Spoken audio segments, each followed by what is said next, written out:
Om Tat Sat. My humble prostrations to the all-pervading Brahman, to my worshipful Guruji, Swami Jyotirmayanandaji Maharaj, to the Divine Mother, and all sages and saints, and to each of you, divine soul, watching today's satsang. So today we are covering the story of the ashram of sage Medha. So this is where the Devi Mahatmaya story begins. Commentaries by my worshipful Guruji, Swami Jyotirmayanandaji Maharaj, narrated by myself, Swami Nikhilananda. So let's get started. The ashram of sage Medha. So in ancient days, there ruled a heroic and powerful king named Suratha. Rath means a chariot, Suratha means one with a strong, excellent, very nice chariot. He was magnanimous, righteous, dutiful, and truthful. So, a very good king.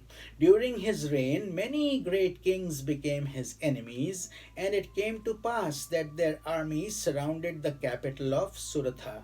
In the battle that ensued, Suratha was defeated because his own ministers had turned out against him. They misappropriated the treasury and all the king's possessions. Treason. In order to save his life, the king had to run away into a dense forest. Wandering in the forest, he saw the hermitage of a great sage named Medha. Medha also means intellect. So, through the benign influence of sage Medha, the wild animals there had given up their antagonism and were living in perfect harmony. So, for example, the lion and the cow were together. The lion had forgotten the animosity in the aura of the sage's purity and the tapasya the sage had done. The ashram was so deeply peaceful. The king was welcomed by the sage and lived in his ashram. One day, a Vaishya or merchant came into the ashram. The king noticed that this Vaishya was troubled and asked him why this was so. The Vaishya replied, O king, I am a Vaishya and my name is Samadhi. I was born in a rich family, but my wife and my relatives threw me out of my house due to their greed for wealth. I have thus wandered in this forest and have come to this ashram. I have not been able to get any news from my wife, children, grandsons, brothers, or other relatives. I am broken hearted. The king replied, O Samadhi, why are you still thinking about those who expelled you from your house? You are acting foolishly. Samadhi said, O king, I know that you are telling me the truth, but still I am chained to them by affection. My mind is deluded.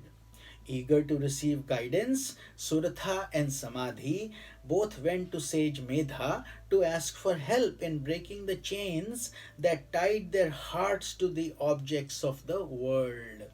Folding his hands in adoration, the king asked, O sage, please remove the delusion from our sight.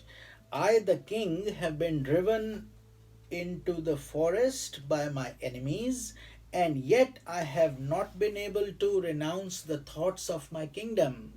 This Vaishya, Samadhi, has been driven off by his own relatives and has not been able to renounce his affection towards them. Though we are both intelligent, we are not able to remove the ties of affection and the clouds of delusion from our vision. Sage Medha replied, he said, O king, there is a beginningless power known as Jagdamba, the mother of the universe. It is she who draws the mind of people and deludes them. Deluded by her Maya, even gods are not able to know the highest, let alone the mortals. So that is the power of goddess. The goddess appears in various forms through the three modes of nature. Sattva, Rajas, Tamas. Those are the three modes of nature we go through. Sattva meaning purity, Rajas is activity, and Tamas is inertia. And she carries out the works of creation, sustenance, and dissolution of the universe. Only those who please the Devi can cross the ocean of delusion. So we should always pray to the Devi for her grace and compassion. It is due to the delusive power of the goddess that all living beings behave in such strange ways because of ignorance, and for others it's Vidya, and then there are these gradual steps in between. See how tenderly a mother vulture feeds her young ones. But when they grow up, she has nothing more to do with them, no more attachment. Much in the same manner, deluded by Maya, human beings develop attachment and hatred and therefore continue to whirl through the cycles of birth and death by maintaining karmic bondage. Because the karmas are not extinguished, the cycle continues. But there is a divine art through which one can overcome the delusive power of the goddess and break the fetters of the karma.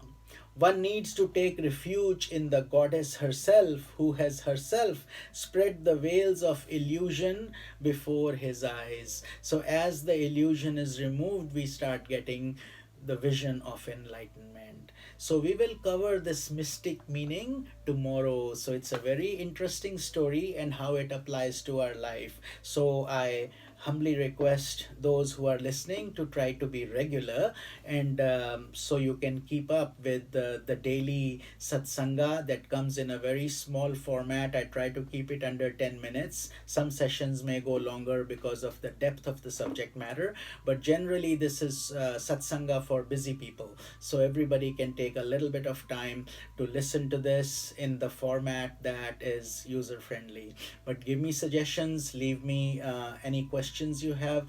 But I hope this is working for you and you're enjoying these deep Sanatana Dharma scriptures in formats that are simple and easy to use. And I'll continue to bring these to you every single day.